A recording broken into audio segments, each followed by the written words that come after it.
Students and welcome you all to commerce Pandey. बच्चों, आज से क्लास 12 सेमेस्टर 3 के लिए हम लोग वन शॉट के कुछ वीडियोस आपके लिए लाने वाले हैं और सबसे पहले हम लोग स्टार्ट करने वाले हैं CLPSA यानी commercial law and preliminary of audit. बच्चों, आज के इस वन शॉट वीडियो में हम लोग बात करेंगे लॉ एंड ऑडिट में जो हमारा ऑडिट वाला सेक्शन है इसके पहले चैप्टर का। दो चैप्टर हम लोग का आता है प्रिलिमिनरी ऑफ ऑडिट से रिलेटेड। पहला चैप्टर ऑडिट प्रोसीजर से रिलेटेड है, दूसरा जो चैप्टर है वो test checking and routine checking से रिलेटेड। तो आज पहला ये वीडियो ऑडिट प्रोसीजर के ऊपर होने वाला है और बहुत जल्दी मैं और एक वीडियो बनाऊंगा आपके लिए, वो भी वन शॉट वीडियो होगा जिसमें हम लोग रूटीन चेकिंग और टेस्ट चेकिंग की बात करेंगे।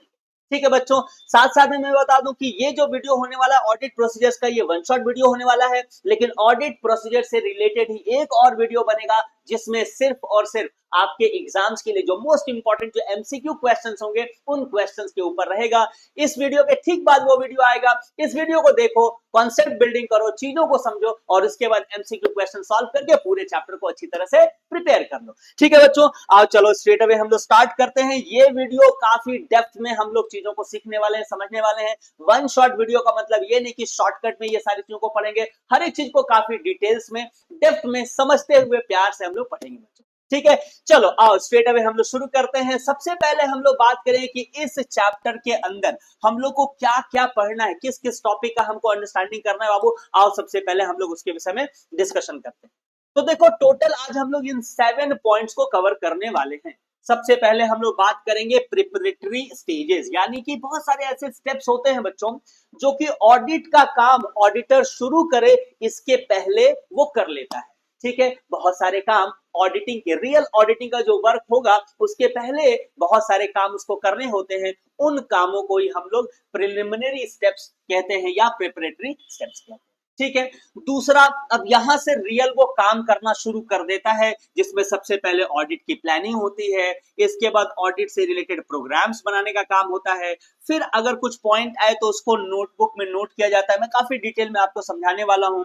इसके बाद उससे रिलेटेड कुछ वो पेपर्स वगैरह बनाता है या उसको कलेक्ट करता है, उसके बाद ऑडिट को फाइलिंग करता है और उसके बाद यानी कि बहुत सारा चीजें। ये सारा पॉइंट क्या है ये एक एक करके काफी डेप्थ में पढ़ने वाला हूं। सबसे पहले मैं आज के इस वन शॉट वीडियो का एजेंडा रख दे रहा हूं and let me tell you, ये एजेंडा मैंने नहीं बनाया है, West Bengal Council of Higher Secondary Education ने जिस जिस पॉइंट को आपके सिलेबस में इंक्लूड किया है, हर एक पॉइंट को मैं यहां इस वन शॉट वीडियो में कवर करने वाला हूं बच्चों। ठीक है, और इसी प्रोसेस में लास्ट में हम लोग ऑडिट मेमोरेंडम क्या होता है इसके विषय में भी हम लोग स्टडी करने वाले हैं। So I hope you guys are ready and excited. आइए बच्चों, पेन एंड पेपर बिल्कुल लेकर बैठिएगा क्योंकि सुनने से ज्यादा आपको लाभ नहीं होगा। आपको हर एक पॉइंट को सुनना भी है, समझना भी है और साथ साथ में इसका नोट्स भी जरूर से जरूर बना लेना है। ठीक है, चलो सबसे पहले हम लोग बात करेंगे ऑडिट प्रोसीजर्स के अंदर। जैसा मैं कह रहा था कि इससे पहले कि ऑडिटर अपने ऑडिटिंग के काम को शुरू करे, कुछ स्टेप्स जिनको हम प्रिपरेटरी स्टेप्स कहते हैं, जिनको हम प्रिलिमिनरी स्टेप्स कहते हैं, ये सारे स्टेप्स को ना पहले परफॉर्म कर लिया जाता है इससे पहले कि एक्चुअली जो ऑडिट का काम है वो शुरू किया जाए। ऑडिट के काम को शुरू करने से पहले ये सारे काम एक ऑडिटर कर लेता है और इससे रिलेटेड कई बार एमसीक्यू में क्वेश्चंस पूछा जाता है। तो आइए बच्चों, ध्यान से हम लोग चीजों को समझते हैं कि क्या क्या वो स्टेप्स है, क्या क्या वो काम है जो ऑडिटर ऑडिटिंग के काम को करने के पहले कर लेता है। तो देखो, सबसे पहला जो काम करता है, जो एक्चुअली में शुरुआत है इस रिलेशनशिप का, है ना, क्लाइंट और ऑडिटर के बीच का जो रिलेशनशिप का शुरुआत कहां से होता है? So obtaining the letter of appointment, जहां पे क्लाइंट को यानी जो बिजनेस यूनिट अपने बिजनेस का ऑडिटिंग करवाना चाहता है ऑडिटर से, ऑडिटर कहता है कि भाई पहले मेरा अपॉइंटमेंट लेटर तो भेजो। लेटर ऑफ अपॉइंटमेंट सबसे पहले वो ऑब्टेन करता है। ये क्या है? ये सबसे पहला फर्स्ट स्टेप होता है जो कि ऑडिटिंग के काम करने के पहले कर लिया जाता है। तो लेटर ऑफ अपॉइंटमेंट उसको मिल गया, इसके बाद वो यहां से क्या करना शुरू करता है, लिखा हुआ है कि judgement of nature and scope of audit, यानी जो उसको ऑडिट करना है बाबू उसका कैसा नेचर होगा, क्या उसका स्कोप होगा। नेचर के विषय में ही हम लोग अगले चैप्टर में पढ़ने वाले हैं जिसमें टेस्ट चेकिंग उसको करना पड़ेगा या रूटीन चेकिंग करना पड़ेगा, किन किन बुक्स का उसको चेकिंग करना पड़ेगा, क्या उसका स्कोप होगा, क्या नेचर होगा, इसको भी ऑडिट करने से पहले ही जज कर लिया जाता है। ठीक है, तो ये हमारा ये भी प्रिपरेटरी स्टेप्स है जो कि ऑडिटिंग के पहले किया जाता है। और क्या जज किया जाता है? Judgement of features and natures of the organisation, यानी ऑर्गेनाइजेशन का फीचर क्या है, किस तरह का ऑर्गेनाइजेशन है, इसका नेचर क्या है, किस तरह के बिजनेस में डील करता है, क्या खरीदता है, क्या बेचता है, कौन इसके डेटर है, कौन इसके क्रेडिटर्स है, इससे रिलेटेड भी जजमेंट यानी जानकारी पहले हासिल कर ली जाती है, राइट। ऑडिट का काम करने से पहले ये सारे के सारे काम ऑडिट के काम करने के पहले कर लिए जाते हैं। और क्या होता है बाबू? Idea about the accounting methods and system. देखो अलग अलग तरह के अकाउंटिंग मेथड है ना, जिनको हम लोग GAAP कहते हैं, जनरली एक्सेप्टेड अकाउंटिंग प्रिंसिपल्स, 11 में आप पढ़े होंगे। तो वो कौन सा मेथड, ये जिस कंपनी का हम ऑडिट करने वाले हैं वो कौन से मेथड को फॉलो करता है, किस सिस्टम को फॉलो करता है, इसके विषय में भी हम लोग एक आइडिया लगा लेते हैं एक्चुअली काम शुरू करने से पहले। नेक्स्ट आ जाता है information about principal officers. Main कौन कौन से ऑफिसर्स हैं, कौन कौन डिसीजन टेकर्स हैं, कौन कौन लोग इन्वॉल्व हैं सामान को खरीदने में, बेचने में, डिसीजन लेने में, उनके विषय में भी हम लोग जानकारी हासिल करते हैं। Knowledge about technical details, company से रिलेटेड, ऑर्गेनाइजेशन से रिलेटेड जो टेक्निकल डिटेल्स है उनको भी हम हासिल करते हैं। स्टडी ऑफ इंपॉर्टेंट डॉक्यूमेंट्स, अलग अलग तरह की कंपनी के जो डॉक्यूमेंट्स होते हैं आप जानते हैं, जैसे कि जो कंपनी होती है उसमें मेमोरेंडम ऑफ एसोसिएशन होता है, आर्टिकल ऑफ एसोसिएशन होता है, पार्टनरशिप में क्या होता है, पार्टनरशिप डीड होता है, राइट। ट्रस्ट अगर कोई है तो उसमें ट्रस्ट डीड होता है। तो ये सारे जो डॉक्यूमेंट्स है ना उनका भी स्टडी ऑडिटर पहले कर लेता है। इसके बाद क्या आता है बाबू? Inquiring about internal checking and controlling system, यानी कि ऑर्गेनाइजेशन के भीतर भीतर जो इंटरनल कंट्रोल और इंटरनल चेकिंग का जो सिस्टम है वो सिस्टम कितना स्ट्रांग है, सही है, रिलायबल है भी कि नहीं है, इन सारी चीजों की भी जानकारी पहले हासिल कर ली जाती है। फिर क्या आता है? Verification of final account of the previous year, previous year का जो फाइनल अकाउंट था उसका वेरिफिकेशन का रोल आता है। Auditors report of the previous year, पिछले साल का जो ऑडिटर था उसने जो रिपोर्ट पेश किया था उसको भी वो पढ़ता है। और साथ साथ में देखो पता है ये भी वो जानना चाहता है about the change of the earlier auditor, यानी कि कंपनी का पहले कोई और ऑडिटर था और उसको चेंज करके अगर आपको अपॉइंट किया है तो आप ये भी जानना चाहेंगे कि पिछले वाले ऑडिटर को चेंज क्यों किया, क्या कारण था कि पिछले वाले ऑडिटर को कंपनी ने चेंज किया। तो ये सब सारे वो स्टेप्स हैं बच्चों जो कि हम लोग प्रिलिमिनरी स्टेप्स कहते हैं, प्रिपरेटरी स्टेप्स कहते हैं। और ये सारे स्टेप्स रियल जो वर्क है ऑडिटिंग का उसके कमेंस होने से पहले ही हम लोग कर लेते हैं, या एक ऑडिटर या ऑडिट का जो फर्म है वो पहले ही ये सारा का सारा काम कर लेता है, उसके बाद एक्चुअली काम को शुरू करता है। ठीक है, आई होप ये समझ में आ गया होगा। इसका स्क्रीनशॉट लेना है, स्क्रीनशॉट ले लीजिए, लिखना है लिख लीजिए। मेरी तरफ से एडवाइजेबल यही रहे कि इन सबको जरूर से जरूर आप लिख लीजिए। ठीक है बच्चों, आओ अब हम लोग रियल काम शुरू करते हैं बच्चों। सबसे पहला काम क्या करता है ऑडिटर? देखो एक्चुअली सिर्फ ऑडिटर की ही बात नहीं, हर इंसान की बात है। जब भी आप किसी काम को करते हैं बाबू तो सबसे पहला काम क्या करते हैं? आप भी तो प्लानिंग करते हैं ना, क्योंकि देखो जितना स्ट्रांग प्लानिंग होगा उतना ही सफलता का चांसेस बढ़ जाता है। लेकिन अगर किसी जी को बिना प्लानिंग किए अनप्लान्ड वे में अगर किसी काम को स्टार्ट कर दिया गया तो उसमें तो असफलता का ही चांसेस होता है, राइट। तो ऑडिटर भी अपने ऑडिटिंग के काम को शुरू करने से पहले क्या करता है? पहले प्लान करता है। और नाम से ही समझ में आ रहा है कि इसमें काम क्या होगा। देखो क्या लिखा हुआ है, the auditor should plan his work. अपने वर्क को क्या करना पड़ता है? उसको प्लान कर लेना पड़ता है to enable him to conduct an effective audit in an efficient and timely manner. देखो पर्पस तो यही है कि हमारा जो ऑडिटिंग का काम है वो टाइमली खत्म हो जाए और एफिशिएंट मैनर में खत्म हो जाए, यानी सही से और सही माने इफेक्टिवली भी वो खत्म हो जाए और साथ साथ में टाइमली भी खत्म हो जाए। यही दोनों तो हमारा मेन पर्पस होता है। और ये दोनों पर्पस कब फुलफिल होगा? जब प्रॉपर प्लानिंग रहेगा तब। इसीलिए सबसे पहला काम ऑडिटर क्या करता है? पहले प्लानिंग करता है कि क्या करना है, कैसे करना है, क्यों करना है, क्या क्या करना है। ये सारा का सारा स्टेप कहां आ जाता है? यानी एक्चुअली सच पूछो ना ये मेंटल वर्क है, मेंटल परफॉर्मेंस है। मेंटली सारी चीजों को अरेंज करना कि क्या करना है, कैसे करना है, कब करना है, कहां करना है, क्यों करना है, ये सारी चीजों को प्लान करना, ये पहला स्टेप होता है जिसको हम लोग ऑडिट प्लानिंग कहते हैं। ठीक है, इसका क्या ऑब्जेक्टिव है? देखो यही जो हम लोगों ने पढ़ा ना वही सारा ऑब्जेक्टिव है। सबसे पहला ऑब्जेक्टिव क्या है? Completion of audit work timely, ताकि हमारा ऑडिट का काम जो है वो टाइमली खत्म हो जाए। दूसरा इसका क्या ऑब्जेक्टिव है? Ensuring proper attention two important areas of audit. देखो जब प्लानिंग करता है ना ऑडिटर, उसको ये समझ में आ जाता है कि किस एरिया में उसको प्रॉपर अटेंशन देना है, खास ध्यान देना है, और उसको प्रॉपर अटेंशन से उस काम को करना है, ये कब पता चलेगा? जब प्रॉपर प्लानिंग रहेगा तभी पता चलेगा, नहीं तो पता चलेगा क्या है वो पता है, जो इंपॉर्टेंट सेगमेंट है ना, इंपॉर्टेंट एरिया को वो ओवरलुक कर गया, वो मिस कर गया, या उतना महत्व नहीं दिया जितना महत्व उसको देना चाहिए था। लेकिन प्रॉपर प्लानिंग रहेगा ना तो उसको पता रहेगा किस पॉइंट पे, किस एरिया पे उसको ज्यादा फोकस करना, ज्यादा ध्यान से उसको चेकिंग करना है।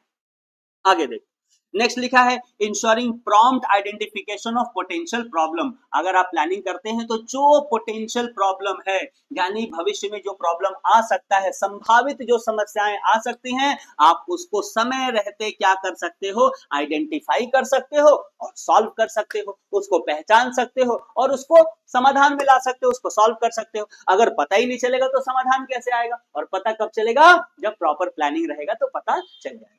ठीक है बाबू, आगे चलते हैं। नेक्स्ट लिखा हुआ है proper utilisation of the assistant. देखो, एक जो ऑडिट का जो काम रहता है ना, वो ऑडिटर की निगरानी में होता है, लेकिन ऐसा नहीं कि सारा का सारा काम ऑडिटर ही करता है। एक्चुअली ऑडिटर के बहुत सारे क्लर्क होते हैं, असिस्टेंट होते हैं, जो उसकी मदद करते हैं इस पूरे वर्क को परफॉर्म करने में। तो अगर प्रॉपर प्लानिंग रहेगा तभी तो अपने जो असिस्टेंट्स हैं उनका प्रॉपर यूटिलाइजेशन कर पाएगा, बेस्ट यूटिलाइजेशन कर पाएगा। सोचकर देखो तो, अगर वो प्लानिंग ही नहीं है तो हो सकता है किसी एक ही काम को 2 आदमी कर रहा है और कोई ऐसा भी काम है जो शायद कोई नहीं कर रहा है, तो ये प्रॉब्लम नहीं होगा अगर प्रॉपर प्लानिंग रहेगा। तो इसीलिए प्लानिंग का ये ऑब्जेक्टिव है कि हम लोग अपने जो असिस्टेंट्स हैं, जो हमको हेल्प करने वाले हैं इस ऑडिटिंग के प्रोसेस में, उनका हम proper and best possible utilisation कर सकें। नेक्स्ट क्या है बाबू?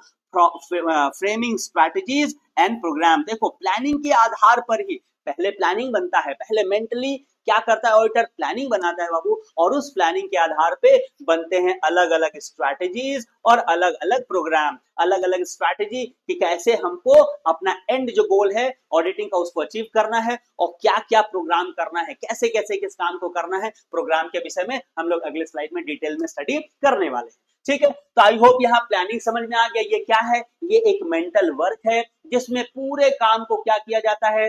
प्लानिंग किया जाता है कि कब, कहां, कैसे, क्यों, सारी की सारी चीजें हम लोग पहले से प्लान कर लेते हैं, डिसाइड कर लेते हैं।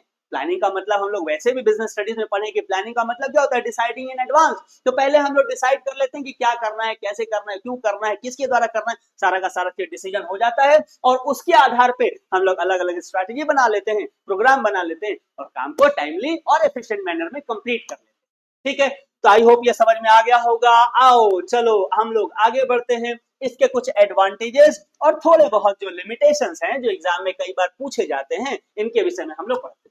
क्या क्या एडवांटेजेस है बाबू? देखो, सबसे पहले जैसे तुम प्लानिंग करोगे ना, आपको एक फ्रेमवर्क मिल जाएगा, एक स्ट्रक्चर मिल जाएगा, साथ साथ में एक सीक्वेंस भी मिल जाएगा, यानी स्टेप्स मिल जाएगा कि पहले ये करना है, फिर ये करना है, फिर ये करना है, फिर ये करना है, फिर ये करना है। आपको सारे स्टेप्स मिल गए, सीक्वेंस मिल गए, और इससे क्या हो जाता है? आपका काम बहुत ज्यादा आसान हो जाता है। तो एक तरह से आपका फ्रेमवर्क रेडी हो जाता है, सीक्वेंस रेडी हो जाता है, जितने भी हमारे ऑडिट की से रिलेटेड एक्टिविटीज हैं उन सब के लिए हमारा फ्रेमवर्क और सीक्वेंस रेडी हो जाता है।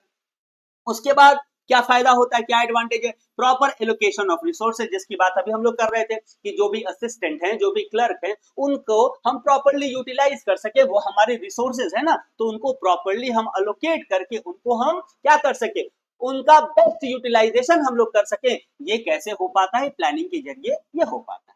नेक्स्ट क्या है बाबू? Reduction of cost. सही बात है, अगर सही से प्लानिंग रहेगा, सही रिसोर्सेज का यूटिलाइजेशन करेंगे, टाइमली काम को कंप्लीट करेंगे, एफिशिएंटली काम को कंप्लीट करेंगे, तो हमारा कॉस्ट क्या लगेगा? कॉस्ट कम लगेगा, रिडक्शन ऑफ कॉस्ट होता है।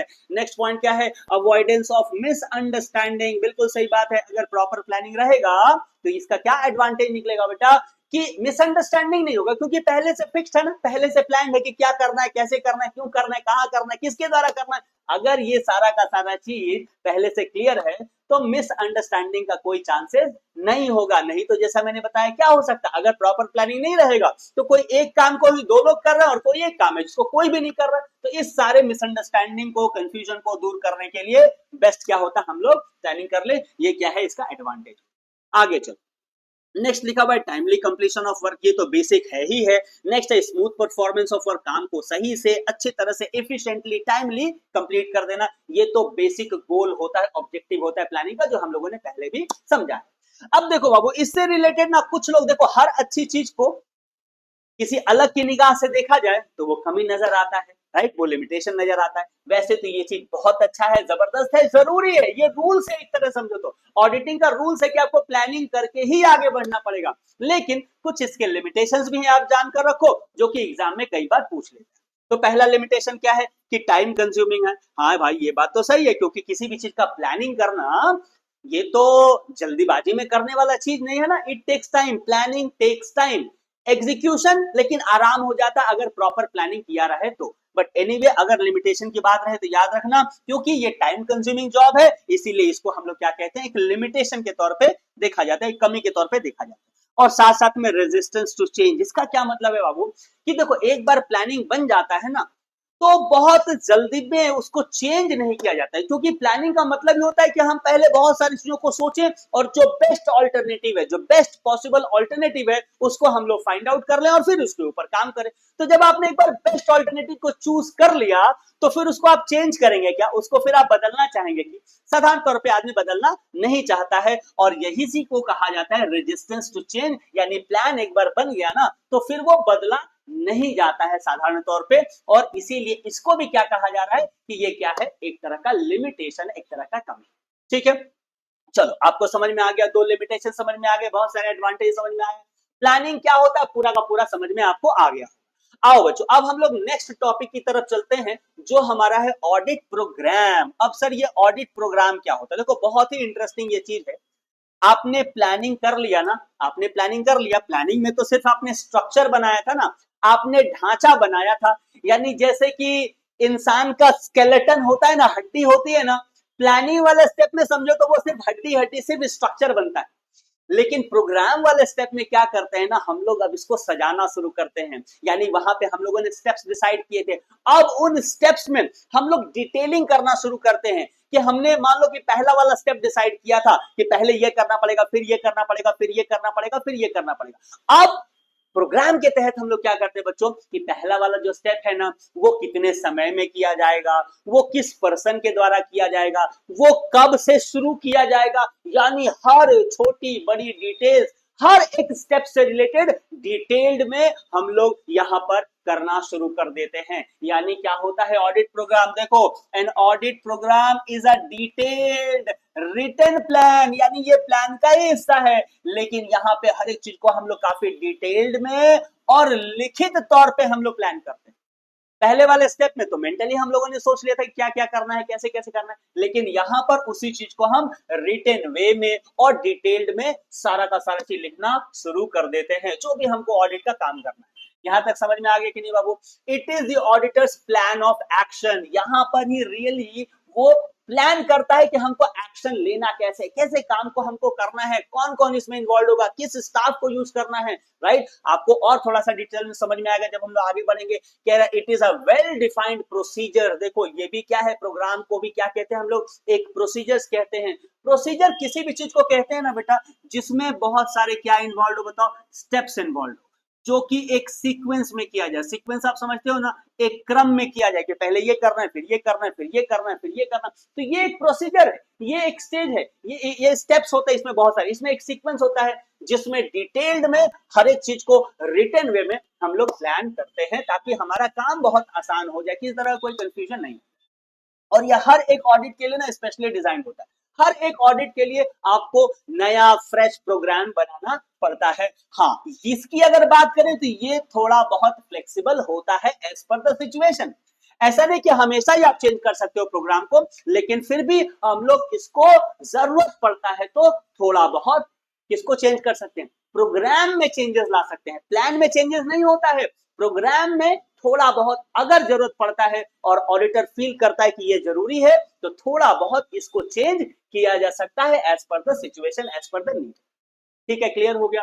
अब इसको बनाता कौन है? मोस्टली इसको बनाता है या तो ऑडिटर पर्सनली, या तो ऑडिटर खुद बनाता है, या तो उसके स्टाफ के द्वारा बनाया जाता है उसके सुपरविजन में, यानी कि उसके निरीक्षण में, उसके तत्वावधान में, जिसको हम सुपरविजन कहते हैं, वो बैठा रहता है, वो चीजों को बताता है और उसके स्टाफ लोग बनाते हैं, या तो ऑडिटर खुद ही बना लेता है। समझ में आ गया?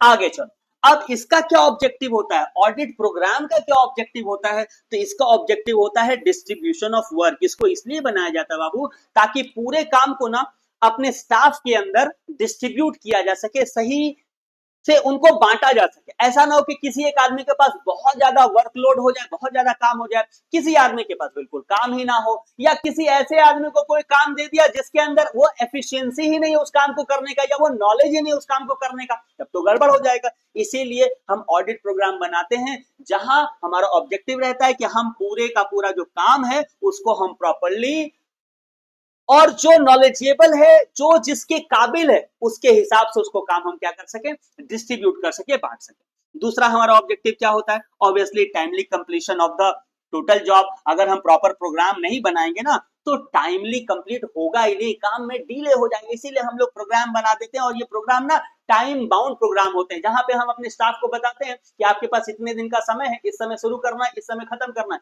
इस दिन शुरू करना है, इस दिन खत्म करना है, तो वो टाइमली बाउंड हो जाता है जॉब, तो टाइमली कंप्लीट भी हो जाता है। ये हमारा ऑब्जेक्टिव होता है। नेक्स्ट क्या, इससे एक गाइडलाइंस मिल जाता है of the process of the audit work. Total जो हमको ऑडिट वर्क करना है उसका पूरा गाइडलाइंस मिल जाता है। गाइडलाइंस का मतलब दिशा निर्देश मिल जाता है। जैसे कि तुम अगर घर से निकले और कहीं तुमको पहुंचना है, और अगर प्लान और प्रोग्राम तुम्हारे माइंड में क्लियर है कि भाई यहां से यहां जाना है, यहां हमको ये मिलेगा, फिर वो हमको यहां ले जाएगा, फिर वहां ये मिलेगा, वो हमको यहां ले जाएगा, अगर ये सारा का सारा चीज सेट है ना, तो किसी तरह का कोई दिक्कत नहीं होने वाला है। तो इसी तरह से प्लान और उसके बाद प्रोग्राम, ये दोनों मिलकर हमको क्या कर देते हैं, हमको प्रॉपर गाइडलाइंस देते हैं कि हमको ऑडिट के वर्क को कैसे कंप्लीट करना है। ठीक है बेटा, आओ चलो इसके हम लोग फीचर्स की बात कर लेते हैं। देखो हम लोग पढ़े हैं कि ये थोड़ा बहुत फ्लेक्सिबल होता है एज पर द सिचुएशन, इसको याद रखना, थोड़ा बहुत फ्लेक्सिबिलिटी इसके अंदर होती है, सिचुएशन के हिसाब से अगर जरूरत पड़ता है तो हम इसको चेंज कर सकते हैं। इंफॉर्मेशन ऑफ डिटेल्ड वर्क, यहाँ पर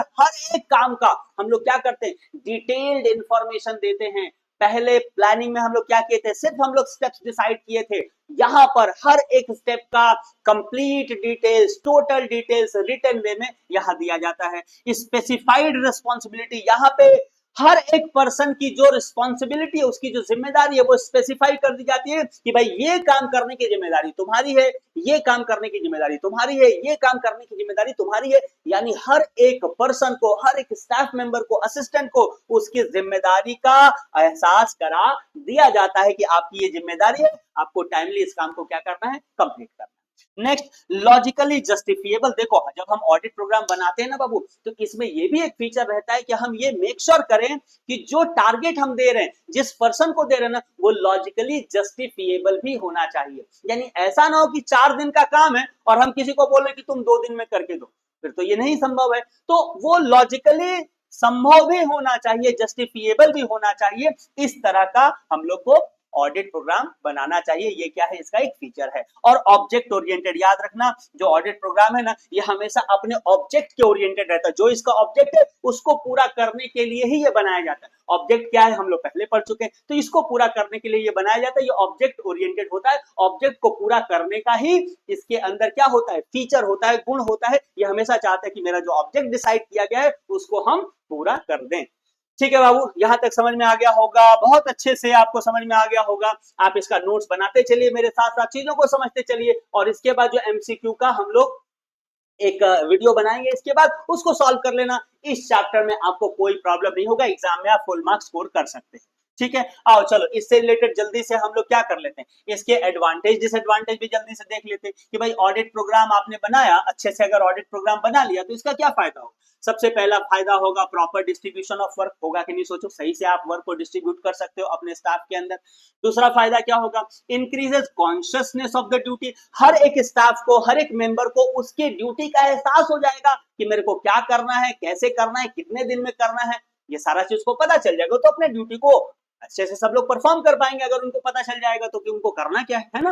नेक्स्ट क्या है, measurement of the progress of the work. आपने टाइम बाउंड सबको ड्यूटी दे दिया, तो आप मेजर भी कर सकते हो कि भाई हमने जिस काम को जितना समय दिया था, क्या उसका स्पीड सही चल रहा है कि नहीं, प्रोग्रेस सही चल रहा है कि नहीं, और वहां से आपको पता चलेगा कि काम टाइमली कंप्लीट हो भी पाएगा कि नहीं, है ना। तो आपको कब पता चलेगा, जब आप प्रोग्राम बनाकर रखेंगे। ये इसका क्या है, बहुत बड़ा एडवांटेज है। आगे चलो बाबू, नेक्स्ट लिखा हुआ है measurement of incomplete work. Obviously अगर प्रोग्रेस का पता चल जाएगा तो आपको ये भी पता चल जाएगा कितना काम नहीं हुआ है, और यहां से ये भी पता चल जाएगा, ये सारे रिलेटेड पॉइंट है कि जो आपका जो एम्प्लॉय है, जो स्टाफ है, जिसको आपने काम दे रखा है, वो एफिशिएंटली परफॉर्मेंस दे भी रहा है कि नहीं दे रहा है, यानी काम को सही तरीके से एफिशिएंटली कर रहा है कि नहीं कर रहा है, ये भी आपको पता चल जाएगा। तो ये सारे के सारे चीज, एक्चुअली ये चारों चीज रिलेटेड है एक दूसरे से। यहां से ये भी पता चल जाएगा कि जो एम्प्लॉय है कहीं वो इररिस्पॉन्सिबल तो नहीं है, कहीं वो गैर जिम्मेदार तो नहीं है, ऐसा तो नहीं कि अपने काम को सही से कर ही नहीं रहा है। तो ये सारी चीजें आपको पता चल जाएंगी कब बाबू, जब आपके पास रहेगा प्रॉपर ऑडिट प्रोग्राम।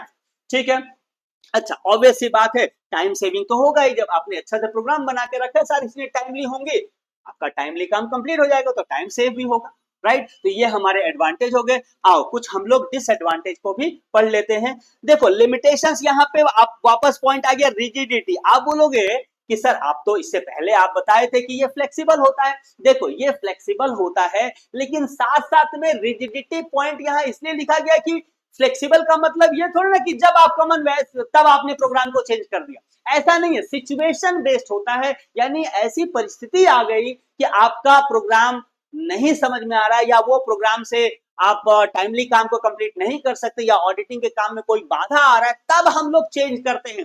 ऐसा ही नहीं कि आज दिक्कत है कल हमने चेंज कर दिया, या आज प्लान बनाया, आज प्रोग्राम बनाया, कल चेंज कर दिया, ऐसा नहीं है। साधारण तौर पे ये रिजिड होता है, अगर सिचुएशन पड़ा, ऐसा परिस्थिति आ गया तो ही हम लोग चेंज करते हैं, अदरवाइज ये रिजिड ही होता है, फिक्स्ड होता है, प्रोग्राम फिक्स्ड हो जाता है, जो डिसाइड कर लिया जाता है उसके तहत ही सारे काम को किया जाता है।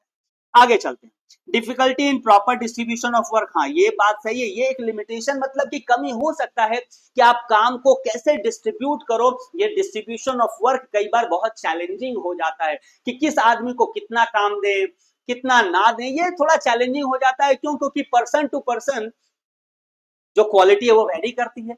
सोचो हो सकता है कि किसी एक काम को एक आदमी 2 घंटे में कर सकता है, उसी काम को किसी दूसरे आदमी को तो 4 घंटे लग जाएंगे। अच्छा ऐसा भी हो सकता है उसी काम को कोई एक्सपर्ट आदमी को तो 1 घंटे में हो जाएगा। तो ये जज करना कि किसको कितना टाइम लगेगा, ये थोड़ा सा एक डिफिकल्ट पार्ट हो सकता है। ठीक है, तो ये है लिमिटेशन के अंदर प्रॉपर। नेक्स्ट क्या है, इररेलेवेंट फॉर स्मॉल ऑर्गेनाइजेशन। देखो छोटे छोटे ऑर्गेनाइजेशंस के लिए ना ये सारा तो झमेला होता ही नहीं, क्योंकि छोटे छोटे ऑर्गेनाइजेशन में इतना डिटेल में ऑडिटिंग किया ही नहीं जाता है। तो छोटे ऑर्गेनाइजेशंस के लिए ऑडिट प्लानिंग प्रोग्रामिंग ये सब बहुत ज्यादा मायने नहीं रखता है, क्योंकि इतना इन डेप्थ हम लोग ऑडिटर माने ऑडिटिंग हम लोग करते नहीं है। तो बड़े माने छोटे ऑर्गेनाइजेशंस के लिए ये क्या इररेलेवेंट है, गैर जरूरी है, बहुत ज्यादा जरूरी नहीं है। और उसके बाद क्या इसका लिमिटेशन ये भी है कि कई बार ये मैकेनिकल या मोनोटोनस हो जाता है, क्योंकि फिक्स हो जाता है ना, पहले से ही सेट है कि आपको यही करना है बार बार बार बार। तो रेपिटेटिव नेचर का जो काम होता है, रिपीटेशन वाले नेचर का जो काम होता है, वो क्या मैकेनिकल हो जाता है और मोनोटोनस हो जाता है। तो ये भी एक लिमिटेशन के तौर पे ऑडिट प्रोग्राम का देखा जाता है। ठीक है, आई होप बहुत अच्छे से आपको 2 पॉइंट तो समझ में आ गया होगा कि ऑडिट प्लानिंग क्या होता है और ऑडिट प्रोग्राम क्या होता है। राइट बच्चों, अब चलो हम लोग आगे बढ़ते हैं और यहां से हम लोग एक नए कॉन्सेप्ट की बात करेंगे कि सर ये ऑडिट नोटबुक क्या होता है। बहुत इंटरेस्टिंग है और इजी है, बहुत ही ज्यादा इजी है। देखो जब अब काम शुरू हो गया, अब हमारा ऑडिटिंग का काम शुरू हो गया, तो जब स्टाफ लोग काम करना शुरू करेंगे ना बाबू, तो बहुत सारा पॉइंट उनको ऐसा मिलेगा जिसमें हो सकता है उनको डाउट हो सकता है कंफ्यूजन हो, या हो सकता है कि वो चाहे कि भाई ये सारा जानकारी मेरे पास रहना चाहिए। अब उन जानकारियों को, उन कंफ्यूजन को, उन डाउट्स को, या कोई फ्रॉड कहीं मिल गया, कहीं कुछ मिस्टेक मिल गया, कहीं कुछ एरर मिल गया, उन सारी चीजों को कहां लिखेंगे, और अगर नहीं लिखेंगे तब तो भूल जाएंगे। तो देखो नोटबुक क्या होता है, ऑडिट नोटबुक, या तो ये एक फिजिकल या इलेक्ट्रॉनिक क्या होता है बाबू, ये एक डायरी होता है। एक बुक भी आप समझ सकते हो, ये बुक होता है, डायरी होता है, जो फिजिकल भी हो सकता है, और आज का तो भाई मॉडर्न टाइम है तो इलेक्ट्रॉनिक भी हो सकता है। जो कि कौन मेंटेन करता है बेटा, ये मेंटेन करते हैं ऑडिट स्टाफ। कौन मेंटेन करता है बताओ, ऑडिट स्टाफ मेंटेन करते हैं। क्यों मेंटेन करते हैं सर, ताकि कोई अगर इंपॉर्टेंट इश्यू आ जाए, कोई इंपॉर्टेंट बात आ जाए, या कोई समस्या आ जाए, या कोई फ्रॉड उनकी निगाह में आ जाए, या कोई ऐसा चीज आ जाए जो उनको लगता है कि ऑडिटर से कंसल्ट करना है, या उनको कुछ पॉइंट ऐसा लगता है जो कि क्लाइंट से कंसल्ट करना है, तो इन सारी चीजों को वो लोग कहां लिखेंगे, और नहीं लिखेंगे तो भूल जाएंगे। इसीलिए इनको दिया जाता है, या ये बनाते हैं ऑडिट का नोटबुक, और सारे पॉइंट जो भी कोई इंपॉर्टेंट इशू आ गया, प्रॉब्लम आ गया, कुछ भी एक्स वाई जेड जो भी उनके माइंड में कंफ्यूजन है या कंसल्ट करना है, वो इसको यहां पर नोट कर ले। ठीक है, इसमें साधारण तौर पे क्या क्या चीज लिखा जाता है? देखो बाबू, इन जनरल, देखो वैसे कोई फिक्स रूल्स नहीं है कि ये सारा होना ही चाहिए, बट इन जनरल क्या क्या चीज लिखा रहता है? तो सबसे पहले name of the client, audit year, basic चीज है, ये लिखा रहता है। Nature, type and objective of the concern, मतलब जिस बिजनेस का वो ऑडिट करने जा रहा है उसका नेचर क्या है, टाइप क्या है, उसका ऑब्जेक्टिव क्या है। उसके इंपॉर्टेंट जो लीगल डॉक्यूमेंट्स है, मेमोरेंडम ऑफ एसोसिएशन हो सकता है, आर्टिकल ऑफ एसोसिएशन हो सकता है, मिनट्स ऑफ बोर्ड मीटिंग हो सकता है, या कोई पार्टनरशिप फॉर्म है तो पार्टनरशिप डीड हो सकता है, कोई ट्रस्ट डीड हो सकता है। ये सारे इंपॉर्टेंट डॉक्यूमेंट्स को भी इसमें लिख लिया जाता है या शामिल कर लिया जाता है।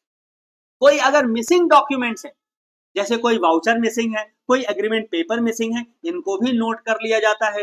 कोई सस्पेक्टेड एरर है, फ्रॉड है, उसको भी नोट कर लिया जाता है। कोई इंपॉर्टेंट फाइनेंशियल डिटेल्स है, जैसे टोटल टर्नओवर क्या है, वैल्यू ऑफ स्टॉक क्या है, डाउटफुल कैश कोई ट्रांजैक्शन अगर मिल गया तो, ये जो भी चीजें आपको महत्वपूर्ण लग रही हैं, किसको, ऑडिट के स्टाफ को, वो सारा का सारा चीज इसमें लिख लेता, कुछ बेसिक चीजों को और कुछ चीजें जो उसके सामने आती हैं during the process of auditing.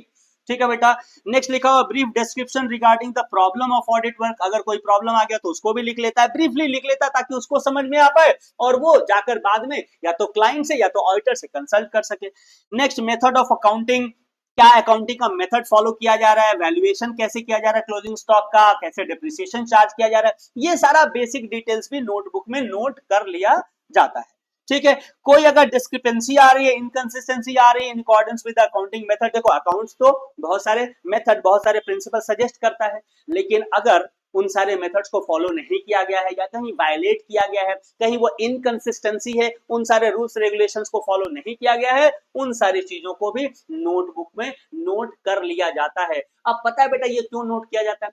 क्योंकि ये बहुत ज्यादा हेल्प करता है, किसको हेल्प करता है? फाइनली ऑडिटर को हेल्प करता है, वो सारी चीजों को देखकर ही डिसीजन लेता है और फाइनली अपना जो रिपोर्ट है वो बनाता है। वो चेक करता है कि मेरे नोटबुक में या जो स्टाफ ने जो बनाया उसमें क्या क्या डिटेल्स लिखा हुआ है। साथ में देखो एक और पॉइंट लिखा हुआ है कि अगर कोई स्पेशल पॉइंट है, consider the time of checking final account, अगर फाइनल अकाउंट को चेक करने के समय अगर कुछ इंपॉर्टेंट पॉइंट ध्यान रखने की जरूरत है तो उसको भी नोटबुक में नोट कर लिया जाता है। ठीक है, तो इन जनरल ये सारी चीजों को नोटबुक में नोट किया जाता है। इसके अलावा भी बहुत सारी चीजें हो सकती हैं और जरूरत नहीं पड़े तो बहुत सारी चीजों को इग्नोर भी किया जा सकता है। ठीक है, तो ये सारे बेसिक कंटेंट थे ऑडिट फाइल के, सॉरी ऑडिट नोटबुक के, ऑडिट नोटबुक के। ठीक है बेटा, अब इसका एडवांटेज क्या है, इससे हमको क्या मिलता है, एडवांटेज क्या मिलता है, लाभ, आओ चलो यहां पढ़ते हैं, यहां से कॉन्सेप्ट आपका और ज्यादा clear.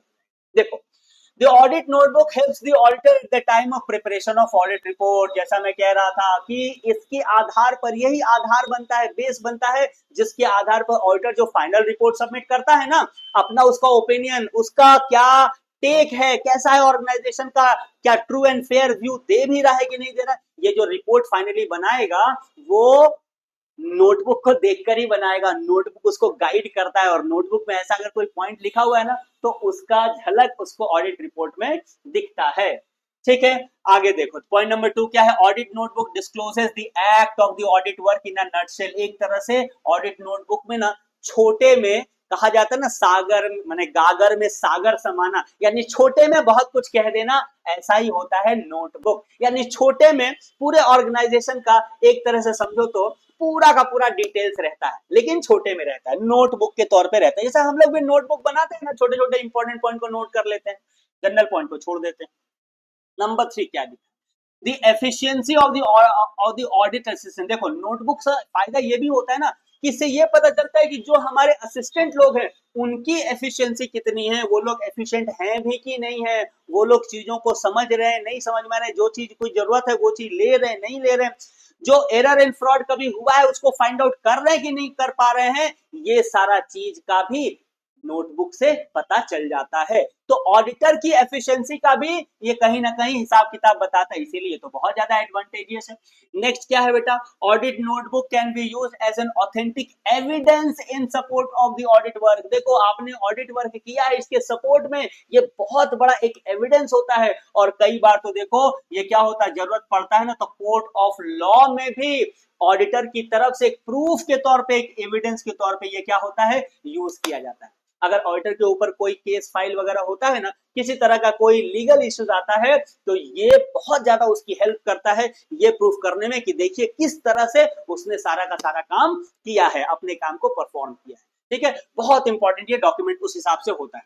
It helps future reference. अच्छा, अगर मान लो सारा चीज ठीक रहा तो इससे ऑडिटर को मदद मिलता है कब, जब फ्यूचर में ऑडिट प्रोग्रामिंग करेगा। जैसे इस साल ऑडिट प्रोग्राम किया और ये सारा नोटबुक में मेंशन्ड है, जब नेक्स्ट ईयर फिर से ऑडिट प्रोग्राम करेगा तो ये नोटबुक से देखकर सोचो तो उसको 80% चीज तो पहले से ही समझ में आ जाएगा, यस और नो। इसीलिए नोटबुक बनाया जाता है और नोटबुक का बहुत ज्यादा इंपॉर्टेंस है। ये नेक्स्ट ईयर का, फ्यूचर का जब वो ऑडिट प्रोग्राम बनाएगा तो उसमें भी इसकी मदद करता है। तो देखो बहुत सारे इसके लाभ निकल गए ना, बहुत ज्यादा ये एडवांटेजियस चीज होता है ऑडिट नोटबुक। आई होप आपको समझ में आ गया होगा बाबू। चलो बहुत अच्छा, very good, we are going. आओ अब हम लोग आगे बढ़ते हैं और एक नए पॉइंट की बात करते हैं जो बहुत ज्यादा इंपॉर्टेंट है। ये क्या कहलाता है बेटा, ये कहलाता है ऑडिट वर्किंग पेपर। देखो नाम से ही पता चल रहा है कि यहां पर क्या होगा। हमको ऑडिट का काम करने के लिए, सोच कर देखो, ऑडिट का काम करने के लिए तो आपको बहुत सारे पेपर वर्क चाहिए होंगे।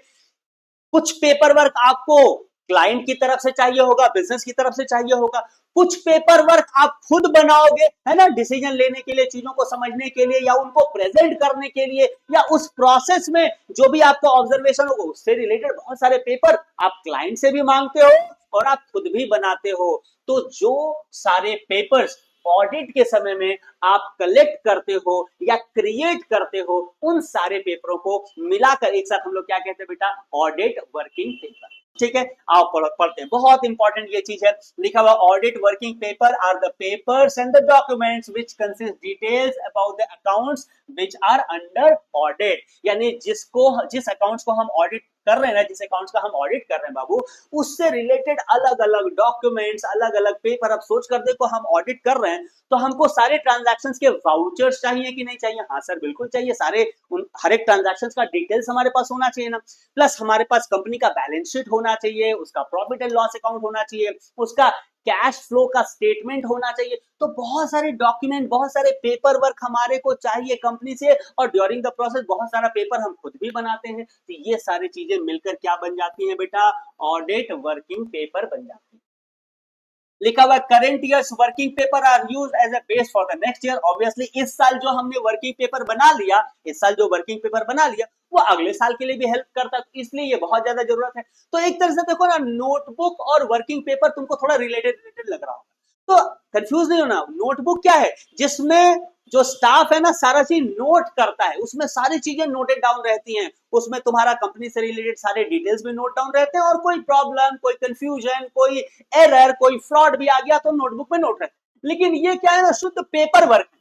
ये क्या है, काम करने के लिए, ऑडिट का काम करने के लिए जिन पेपरों की जरूरत पड़ती है, जिन डॉक्यूमेंट्स की जरूरत पड़ती है, उन पेपर एंड डॉक्यूमेंट्स को क्या कहते हैं बेटा, हम लोग कहते हैं वर्किंग पेपर। समझ में आ गया होगा। It acts as an evidence, और ये भी तो एक तरह से सोचो तो एविडेंस के तौर पे काम करता है कि नहीं, कि आपने ऑडिट का काम परफॉर्म किया है। हाँ सर बिल्कुल करता है। तो ऑडिट नोटबुक भी एक एविडेंस के तौर पे काम करता है, और जो वर्किंग पेपर आप लिए हो क्लाइंट से या आप बनाए हो during the process of auditing, ये एक एविडेंस के तौर पे, प्रूफ के तौर पे काम आता है कि हाँ आपने ऑडिट का काम किया है, कैसे किया है, ये सारा का सारा चीज ये दर्शाता है। ठीक है, बहुत सारे पेपर आपने बनाए हैं इसके दौरान।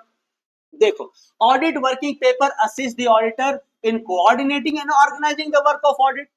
बिल्कुल सही बात है। जो अपने क्लर्क लोगों से या अपने असिस्टेंट लोगों से, अपने स्टाफ से वो काम करवाएगा, उसको ऑर्गेनाइज करने में, कोऑर्डिनेट करने में भी ये सारे पेपर्स क्या करते हैं, मदद करते हैं। क्योंकि इस पेपर में सारा का सारा चीज, शुरू से उसका प्लान, प्रोग्राम, सारा का सारा चीज इसमें मेंशन रहता है बाबू, ताकि काम को कोऑर्डिनेट किया जा सके, ऑर्गेनाइज किया जा सके और अच्छे से परफॉर्म किया जा सके। क्लियर है कि नहीं? इसमें क्या क्या रहता है, आओ देखो फिर से हम लोग पढ़ते हैं। तो कह रहा है बेसिक लीगल डॉक्यूमेंट तो रहता ही है, MOA, AOA, partnership deed, trust deed, ये सारा चीज तो रहता ही है। Content of the minute book, minute book का मतलब आप समझ रहे हैं ना, जैसे बोर्ड मीटिंग होता है तो बोर्ड मीटिंग में जो रिजोल्यूशन पास होता है या जो भी डिस्कशन होता है, जो भी निष्कर्ष निकलता है ना, उसको तो हम लोग मिनट बुक में रिकॉर्ड करते हैं ना। तो इसका भी कंटेंट आपको शामिल करना होता है, या आपके लिए हेल्पफुल होता है जब आप ऑडिटिंग का काम करते हैं। तो ये भी हमारे लिए क्या हो जाता है, हमारे लिए वर्किंग पेपर हो जाता है। बैलेंस शीट है, प्रॉफिट एंड लॉस हमारे लिए क्या है, एक वर्किंग पेपर है। लेटर ऑफ एंगेजमेंट यानी कि जो उसको अपॉइंटमेंट लेटर दिया गया है वो भी एक तरह का वर्किंग पेपर माना जाता है। ऑडिट का जो प्लान किया है उसने, जो प्रोग्राम बनाया है, जो कंक्लूजन निकाला है, जो भी उसको एविडेंस मिला उसके आधार पे जो कंक्लूजन निकाला, जो निष्कर्ष निकाला, ये सारा का सारा चीज इंक्लूडेड होता है। इन सारी चीजों को मिलाकर हम लोग बोलते हैं क्या कि ये क्या है, ऑडिट वर्किंग पेपर है। तो ये समझो भाई सारे पेपर्स जिसके आधार पर ऑडिटिंग का काम किया जाता है या ऑडिटिंग के दौरान जो सारे पेपर्स बनाए जाते हैं, जो रिजल्ट निकाला जाता है, जो कंक्लूजन निकाला जाता है, वे सारे के सारे पेपर को एक साथ अगर कहना हो तो हम लोग क्या नाम देंगे बेटा, उसको हम लोग कहेंगे ऑडिट वर्किंग पेपर। क्लियर है, यहां तक अच्छे से समझ में आ गया होगा। चलो आगे हम लोग बढ़ते हैं। अब बड़ा सवाल ये आता है कि भाई ये जो ऑडिट का वर्किंग पेपर बना, इसका ओनर कौन है, इसका मालिक कौन है, ये अल्टीमेटली किसके हिस्से का चीज है।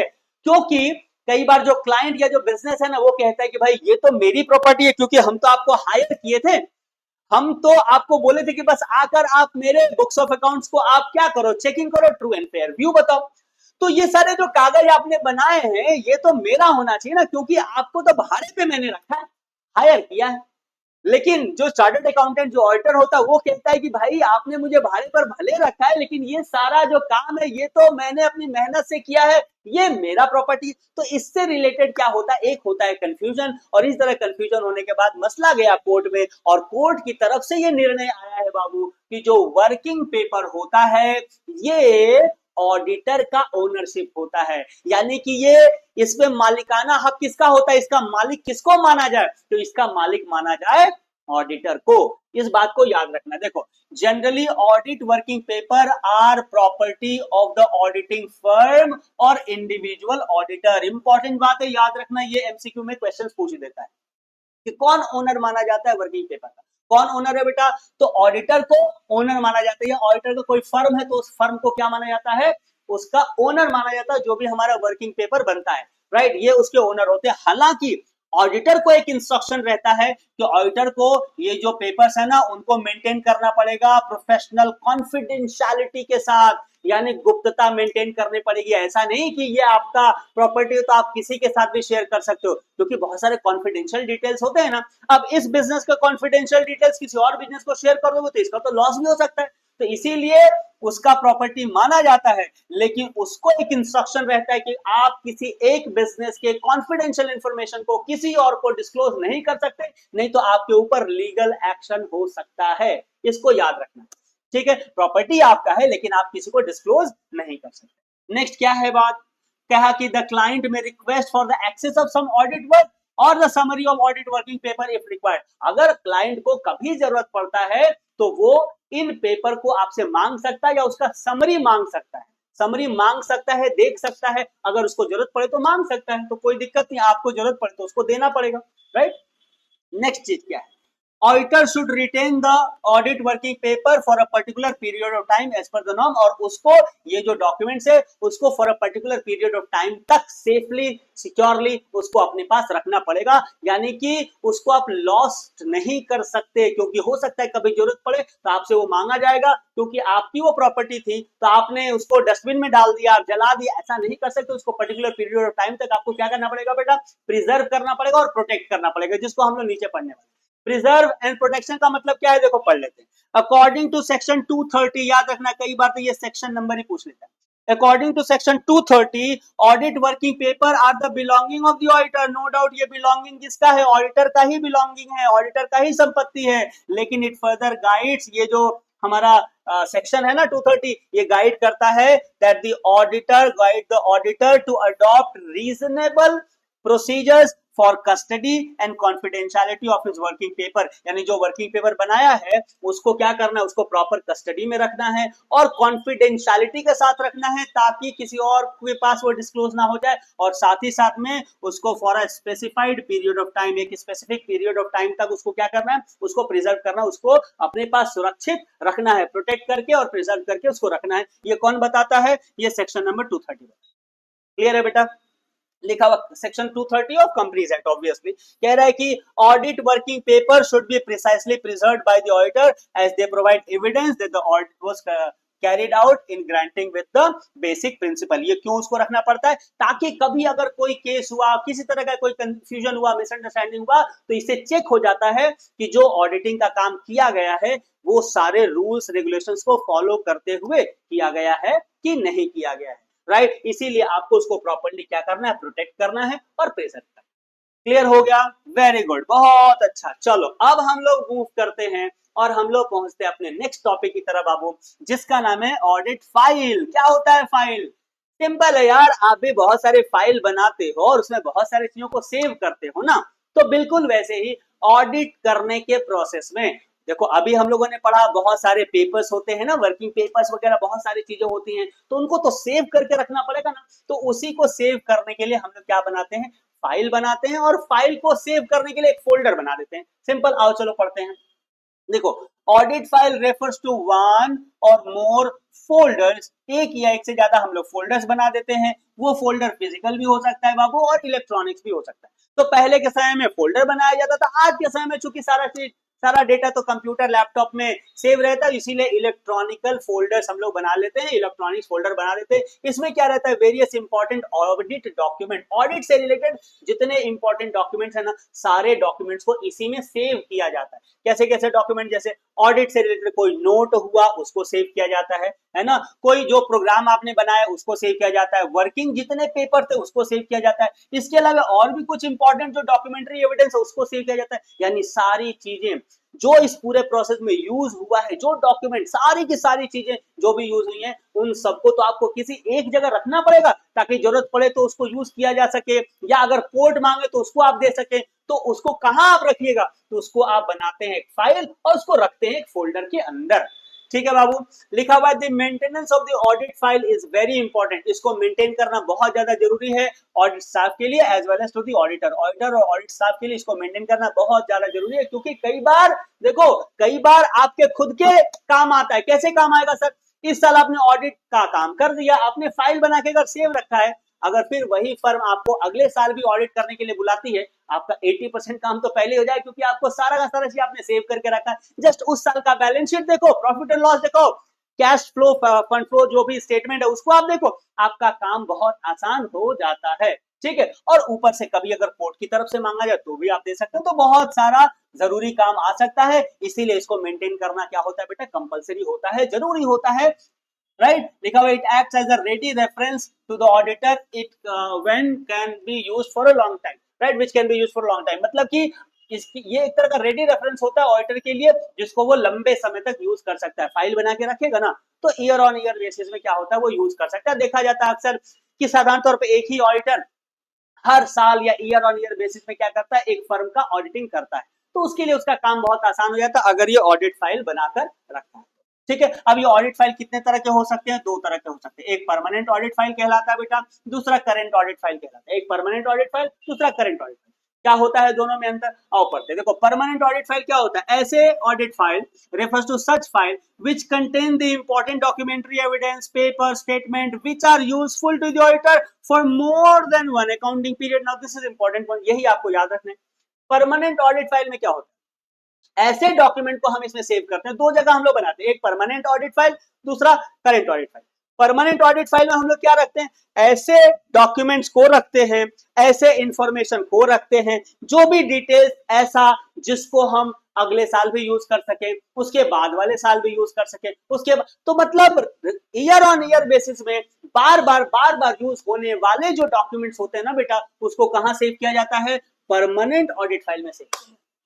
लेकिन जो सिर्फ इस साल के लिए जरूरी है, क्या बोला मैं, जो सिर्फ और सिर्फ इस साल के लिए जरूरी है, करेंट अकाउंटिंग पीरियड के लिए जरूरी है, उसको कहां हम सेव करते हैं, करेंट ऑडिट फाइल में सेव करते हैं। तो जो करेंट अकाउंटिंग पीरियड के लिए जो जरूरी है, सिर्फ इस साल के अकाउंटिंग पीरियड के लिए या ऑडिटिंग के लिए जरूरी है, उसको हम लोग कहां सेव करेंगे, करेंट ऑडिट फाइल में। और जो हमको हर साल यूज करना हो, अगले साल भी यूज करना हो, उसके बाद वाले साल भी यूज करना हो, उसको कहां सेव करते हैं, परमानेंट ऑडिट फाइल में सेव करते हैं। ठीक है, सो ऑडिट फाइल क्या होता है, कितने तरह का ऑडिट फाइल होता है, ये सब समझ में आ गया। अब चलो थोड़ा सा हम लोग पढ़ लेते हैं ना कि इसमें क्या क्या डॉक्यूमेंट आता है, क्या क्या डॉक्यूमेंट साधारण तौर पे आता है जो हम परमानेंट ऑडिट फाइल में रखते हैं, और क्या क्या चीज आता है जिसको हम लोग करंट ऑडिट फाइल में रखते हैं। तो देखो परमानेंट में हम लोग क्या क्या रख लेते हैं, जैसे क्लाइंट का नाम, एड्रेस, टेलीफोन नंबर, ये तो परमानेंट है ना, आपको हर साल यूज होने वाला चीज है तो परमानेंट है, तो इसको हम लोग परमानेंट फाइल में सेव कर लेते हैं। पार्टनरशिप डीड है पार्टनरशिप का, या मेमोरेंडम ऑफ एसोसिएशन है, आर्टिकल ऑफ एसोसिएशन है कंपनी का, उसको हम लोग सेव कर लेते हैं परमानेंट फाइल में। नेचर ऑफ बिजनेस ऑपरेशन पे, किस तरह का बिजनेस करता है उसको हम लोग सेव कर लेते हैं। अकाउंटिंग मेथड और सिस्टम, क्योंकि ये कुछ चीजें ऐसी है ना जो चेंज नहीं हो जाएंगे, ऐसा नहीं कि इस साल कंपनी का नाम कुछ और है अगले साल कुछ और, ये इन जनरल ऐसा नहीं होता बेटा, ये सारी चीजें ना कांस्टेंट रहती हैं, सेम रहती हैं, ठीक है। Description of internal control, internal check system, इसके विषय में जानकारी, कोई अगर प्रीवियस ईयर का कोई रिपोर्ट है तो उसको भी हम लोग इसमें रखते हैं, कोई ऑडिट रिपोर्ट है उसका हम लोग उसको भी हम लोग सेव करके रखते हैं परमानेंट ऑडिट फाइल में। Information regarding the legal matter of the organisation, organisation का कुछ लीगल मैटर वगैरह है उसको भी हम लोग रिकॉर्ड करके रखते हैं। साथ में हम लोग क्या रिकॉर्ड करके रखते हैं, कोई लॉन्ग टर्म अगर अग्रीमेंट हुआ है किसी कंसर्न के साथ, कोई थर्ड पार्टी के साथ या गवर्नमेंट के साथ, तो उन सारी चीजों का भी हम लोग क्या करते हैं, रिकॉर्ड करके रखते हैं। अब सोच कर देखो ये सारा चीज हर साल तो काम आने वाला चीज है कि नहीं, सोच कर देखो। अब चूंकि हर साल काम आने वाला चीज, इसीलिए हम इसको कहां सेव कर देते हैं, परमानेंट ऑडिट फाइल में इसको सेव कर, ठीक है। डन हो गया, समझ में आ गया। चलो अब हम लोग आगे बढ़ेंगे, हम लोग बात करेंगे करेंट ऑडिट फाइल में क्या क्या चीज होता है सर, चलो देखते हैं। तो देखो करेंट ऑडिट फाइल में लास्ट ईयर का अकाउंटिंग स्टेटमेंट तो रहना ही चाहिए ना, क्योंकि इसी के आधार पर तो ऑडिट वर्क होता है, तो ये रहता है। बीआरएस होता है, बैंक रिकॉन्सिलिएशन स्टेटमेंट रहता है। करेंट ईयर का फाइनेंशियल जो भी स्टेटमेंट्स वगैरह है करेंट ईयर का वो रहता है। कॉपी ऑफ डिफरेंट ईयर का बजट का कॉपी आपके पास रहता है। कैश फ्लो का स्टेटमेंट रहता है। एसेंशियल कोई डिसीजन मेकिंग वगैरह हुआ है तो उसका रिलेटेड जो भी मैंने मिनट्स जिसकी मैं बात कर रहा था, तो मिनट्स वगैरह है, कुछ डिसीजन हुए हैं उसका कॉपी आपके पास रहता है। ऑडिट का प्रोग्राम रहता है, क्योंकि मैंने बताया हर ऑडिट का एक स्पेशल प्रोग्राम बनाया जाता है ना, तो ऑडिट का प्रोग्राम इसमें रहता है। साथ साथ में कोई टैक्स, ग्रेजुएटी, बोनस से रिलेटेड अगर कोई शीट बना हुआ है या अनाउंस किया गया तो उसका एक डिटेल्स रहता है। साथ में complete list of the missing vouchers, कोई वाउचर्स वगैरह नहीं मिला है तो उसका डिटेल्स रहता है। साथ में डेटर्स लोगों का, क्रेडिटर्स लोगों का भी डिटेल्स वगैरह इसमें शामिल किया जाता है। तो देखो इसमें जितने डिटेल्स है ना बेटा, ये सब तो करेंट अकाउंटिंग ईयर या करेंट पीरियड ऑफ ऑडिटिंग के लिए है, इसीलिए इनको कहां सेव किया जाता है, करेंट ऑडिट फाइल में सेव किया जाता है। बहुत ही सिंपल है, इजी, आपको सारा चीज समझ में आ गया होगा। चलो आगे हम लोग बढ़ते हैं and let's move on to the last topic of this one short video. Yes, now finally we have reached to audit memorandum. क्या होता है बेटा ऑडिट मेमोरेंडम, आओ बात करते हैं। तो देखो जब ऑडिटिंग का काम शुरू होता है ना, तो ऑडिटर क्या करता है, अपने क्लाइंट के साथ बैठता है और बैठ के सारी चीजों को डिस्कशन करता है, समझने का प्रयास करता है उसके कंपनी के विषय में, उसके बिजनेस के विषय में, किस तरह का बिजनेस है, कौन उसके एडिटर हैं, कौन क्रिएटर हैं, कहां से माल आता है, कहां वो सेल के लिए जाता है, क्या उसका नेचर ऑफ बिजनेस है, किस तरह बिजनेस से रिलेटेड सारी की सारी डिटेल्स वो बैठकर क्लाइंट के साथ डिस्कशन करता है, समझता है। क्योंकि जितना अच्छे से समझेगा उतने अच्छे से ही तो वो ऑडिट का रिपोर्ट बना पाएगा। तो ये पूरा का पूरा जो प्रोसेस होता है, देखो audit memorandum is a statement, पहले तो याद रखना ये क्या होता है बेटा, एक स्टेटमेंट होता है जिसमें कंटेन होता है, जिसमें शामिल होता है all the necessary and important information arising out of the discussion between the auditor and his client, यानी ऑडिटर और उसके क्लाइंट के बीच में जो डिस्कशन हुआ, उस डिस्कशन से जितने भी इंपॉर्टेंट इंफॉर्मेशन हुआ या नेसेसरी इंफॉर्मेशन हुआ, जो भी चीज उससे निकल कर आता, उस डिस्कशन के माध्यम से जो भी जानकारी निकल कर आती है, जो भी इंपॉर्टेंट न्यूज, इंफॉर्मेशन, सूचना, सारी चीजें जो निकल कर आती है ना, उसको क्या किया जाता है, उसको रिगार्ड किया जाता है एक सिस्टम के तहत, जिसको क्या कहा जाता है, उसको कहा जाता है ऑडिट मेमोरेंडम। क्या कहा जाता है बाबू, ऑडिट मेमोरेंडम कहा जाता है। ठीक है, इसका क्या क्या कंटेंट है, इसमें लिखा क्या क्या चीज जाता है, देखो बहुत ही सिंपल है, क्या क्या चीज लिखा रहता है, तो जो उससे इंफॉर्मेशन मिला, क्लाइंट से जो इंफॉर्मेशन मिला, वो सारा का सारा चीज लिख दिया जाता है। जैसे उसका प्लांट कहाँ है, उसको ऑफिस का प्लेस कहाँ है, ओनरशिप कौन कौन ओनर है, नेचर ऑफ द ऑर्गेनाइजेशन कैसा है, रॉ मटेरियल का सोर्सेस कहाँ से आता है, यानी रॉ मटेरियल कहाँ से आता है, उसका कॉस्ट का ट्रेंड कैसा है, यानी दाम बढ़ता जा रहा है, घटता जा रहा है या कांस्टेंट है। इसके साथ name of the responsible officers, कौन कौन ऑफिसर्स रिस्पॉन्सिबल हैं, नेचर क्या है उनकी रिस्पॉन्सिबिलिटी का, कैसा कैसा वो काम करते हैं, क्या क्या वो काम करते हैं, नेटवर्थ कितना है फर्म का नेटवर्थ कितना है, बाकी कोई कंपनी एसोसिएटेड है कि नहीं मदर कंपनी के साथ, मेन कंपनी के साथ, और कोई एसोसिएटेड कंपनी है कि नहीं, सिस्टर कंसर्न वगैरह हम लोग कहते हैं। अगर ऐसा कोई कंपनी है, वो कैसे हैंडल होता है, वो कैसे ऑपरेट होता है, उनके विषय में जानकारी, क्या क्या पॉलिसी है, नॉर्म्स है, प्रिंसिपल है जो कंपनी फॉलो करती है, क्या कॉस्टिंग का मेथड है, यानी किस मेथड से हम लोग वैल्यूएशन करते हैं क्लोजिंग स्टॉक को, कैसे हम लोग डेप्रिसिएशन वगैरह चार्ज करते हैं, ये सारा का सारा चीज वो जानने का प्रयास करता है। इंटरनल कंट्रोल सिस्टम कितना इफेक्टिव है, ये जानने का प्रयास होता है। इन्वेस्टमेंट की क्या पॉलिसी है, और रिजर्व्स प्रॉपर है कि नहीं है, कितना रिजर्व मेंटेन करती है कंपनी, कैसे रिजर्व मेंटेन करती है, ये सारे के सारे डिटेल्स कहां आ जाते हैं बाबू, ऑडिट मेमोरेंडम के अंदर आ जाते हैं, राइट। तो ये था हम लोगों का complete one shot for audit procedures, right. बच्चों कैसा लगा ये वीडियो जरूर से जरूर बताइएगा। आई होप ये वीडियो आपको बहुत ज्यादा हेल्प करेगा। पूरा कॉन्सेप्ट को डिटेल में हम लोगों ने चीजों को समझा है। इसका और एक पार्ट में लेकर आऊंगा जिसमें सिर्फ और सिर्फ इससे रिलेटेड एमसीक्यू क्वेश्चंस का प्रैक्टिस होगा, उसको सॉल्व अगर आप कर लोगे, आपको मैं वादा करता हूं बच्चों, दावा कर सकता हूं कि आपको एग्जाम में ज्यादा प्रॉब्लम नहीं होगा, क्योंकि आपका बेसिक अंडरस्टैंडिंग तो जरूर क्लियर हो गया होगा। एमसीक्यू सॉल्व करोगे तो आपको क्वेश्चन कैसे आते हैं ये भी पता चल जाएगा, आपका टोटल एक प्रिपरेशन हो जाएगा। ठीक है, ये वीडियो अगर अच्छा लगा होगा प्लीज लाइक करना, कमेंट करके बताना सबसे अच्छा इसमें क्या चीज लगा, और अगला वन शॉट वीडियो किस चैप्टर का, किस सब्जेक्ट का क्या चाहिए आप उसको ही बताना। मैं कोशिश करूंगा ज्यादा से ज्यादा वन शॉट आपके लिए बनाने के लिए बच्चों, जितना संभव मेरे से हो पाएगा, क्योंकि मुझे क्लासेस वगैरह भी लेना पड़ता है। जितना टाइम मिलता है मैं कोशिश करता हूं आपके लिए फ्री कंटेंट इस तरह से डेवलप करने के लिए। आप बताना, मैं कोशिश करूंगा उसको बनाने का। ये वीडियो अच्छा लगा होगा प्लीज सारे फ्रेंड के साथ इसको जरूर शेयर कर देना, और अगला जो एमसीक्यू क्वेश्चंस का सेट आएगा ना, उसको जरूर सॉल्व कर लेना, इससे आपका कंप्लीट प्रिपरेशन हो जाएगा। ये वीडियो देखने के लिए आप सबका बहुत बहुत शुक्रिया। Thank you so very much, wish you all the very best. जय हिंद।